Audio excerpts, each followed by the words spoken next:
প্রকৃতি হারিয়ে যাচ্ছে, প্রকৃতি আমাদের মাঝ থেকে। আমরা চাইলেও আর প্রকৃতিকে রাখতে পারছি না আমাদের এই ইট কাঠের সভ্য সমাজের কারণে।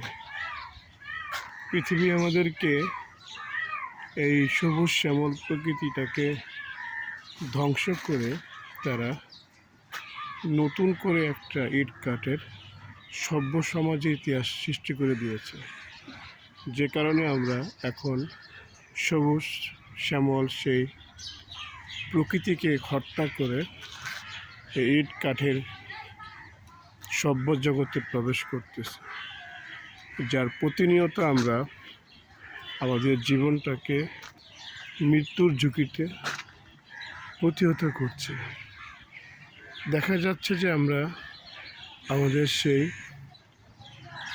বেঁচে থাকার যে অক্সিজেন সেটা নষ্ট করে দিয়ে আমরা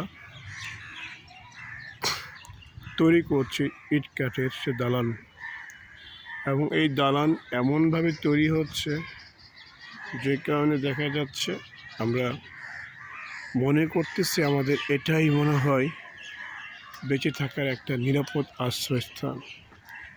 কিন্তু একটা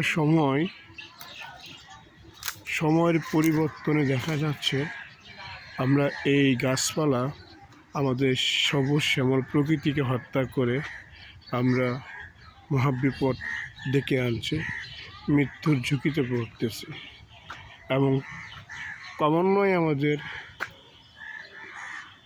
জীবনের আয়ু কমে যাচ্ছে, এবং আমরা সবসময় নিজেরাই এই অপরাধের সাথে জড়িত হয়েও আমরা দোষারোপ করতেছি সৃষ্টিকর্তা, আমাদের পূর্বপুরুষ, আমাদের পিতামাতা, আমাদের আশেপাশের যারা ময়-মুরব্বী আছেন তাদেরকে।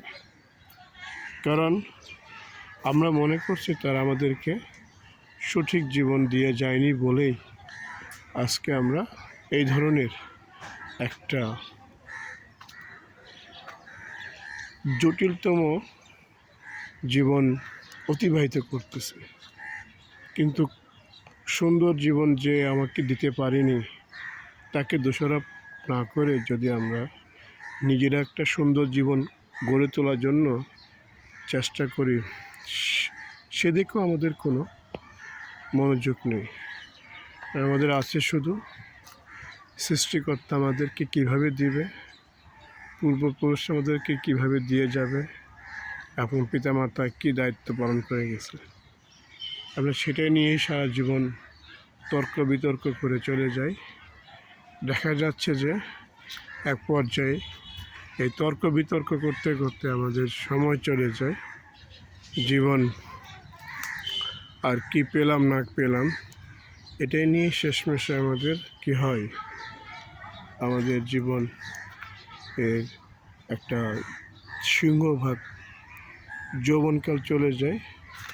এরপরে যখন আমাদের একটা বয়স হয়ে যায় তখন আমরা বলি যে সৃষ্টিকর্তা যা রাখছে তাই হবে।